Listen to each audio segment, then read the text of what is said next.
कोरबा में रहने वाली एक महिला ने बालको पुलिस पर उसके बेटे को गायब करने का आरोप लगाया है। पुलिस अधीक्षक को दी गई अपनी शिकायत में इस महिला ने लिखा कि चोरी के आरोप में उसके बेटे को पुलिस पकड़कर 11 दिसंबर की रात करीब 8 बजे ले गई थी और उसके बाद से उसका कोई पता नहीं चल सका। इस पूरे मामले में पुलिस इनकार कर रही है कि किसी भी युवक को थाने नहीं लाया गया। दरअसल बालको थाना अंतर्गत खरमोरा अटल आवास में निशा खैरून अपने 3 बच्चों के साथ रहती हैं। 11 दिसंबर की रात उनके नाबालिग लड़का दोस्तों के साथ घूमने निकला। इसके बाद से वो वापस नहीं लौटा और निशा का ये कहना है कि पुलिस ने उसे हाउसिंग बोर्ड कॉलोनी में हुई चोरी के मामले में पूछताछ के लिए बुलाया था, लेकिन बाद में उसे पता चलता है कि उसका बेटा ना तो थाने में है ना वो घर वापस लौटा है।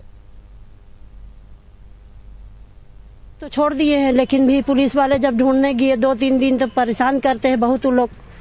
जब भी हालांकि जानते हैं कि वो लड़का रहता नहीं है कभी भी यहाँ, समझे ना, और उसके बाद भी लोग जाते हैं परेशान करने में को।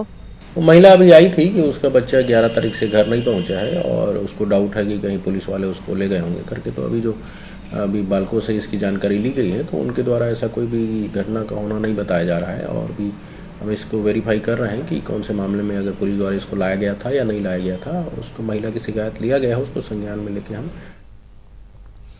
छत्तीसगढ़ में अब तृतीय वर्ग कर्मचारी संघ अपनी मांगों को लेकर सरकार के खिलाफ मोर्चा खोलने की तैयारी में है।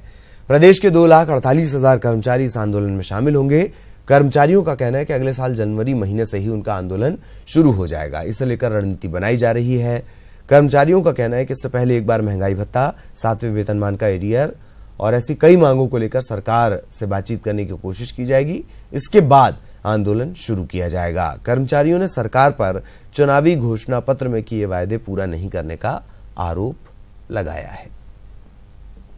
आंदोलन, प्रदर्शन, धरना इसलिए करना पड़ेगा कि सरकार ने जो चुनावी घोषणा पत्र में वादे किए थे वो आज तक पूरे नहीं हुए हैं और अब 2018 में चुनाव आने की स्थिति है। तो यदि इसमें नहीं हुआ तो 5 साल पूरा निकल गया। आज आप देखिए 7वां वेतनमान पूर्ण रूप से लागू नहीं हुआ छत्तीसगढ़ में।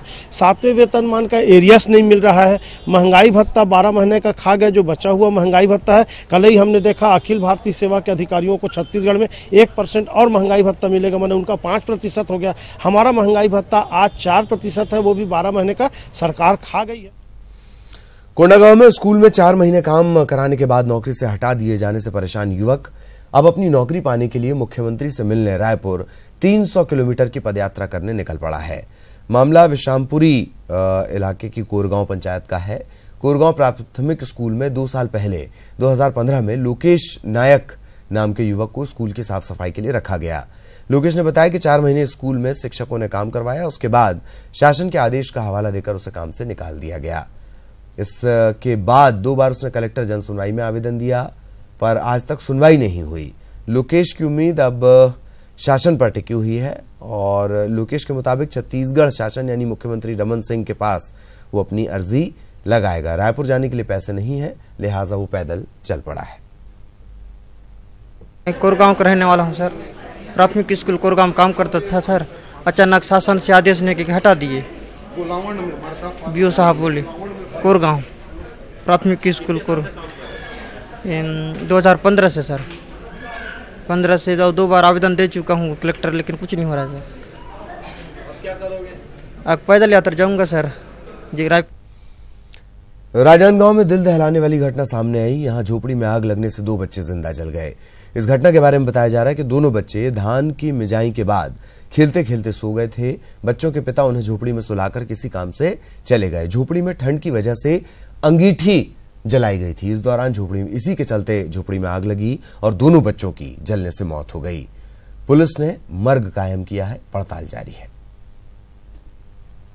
गांव से थोड़ी दूरी पे इनका कोठार था जहां पे इन लोग धान मिसाई का काम कर रहे थे और बीच में दोपहर में पति पत्नी उनके दोनों बच्चे थे, इनको घर में कुछ काम था करके बच्चों को वहीं छोड़ के आ गए थे।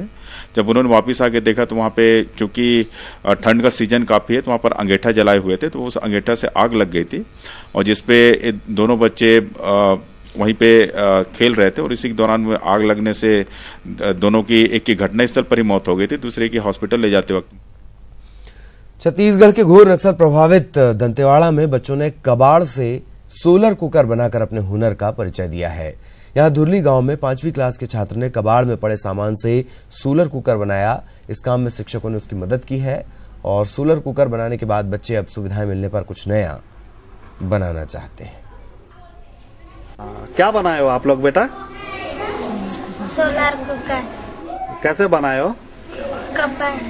कबाड़ से ही बनाया गया है। इसमें कार्टून का जो डब्बा था सामान का उसको लिया गया, उसके बाद जो एल्यूमिनियम फाइल था और फिर जो कार्डबोर्ड वो क्या बोलते हैं थर्माकोल जो ऐसे ही रखा रहता उसी में मतलब पेंट करके और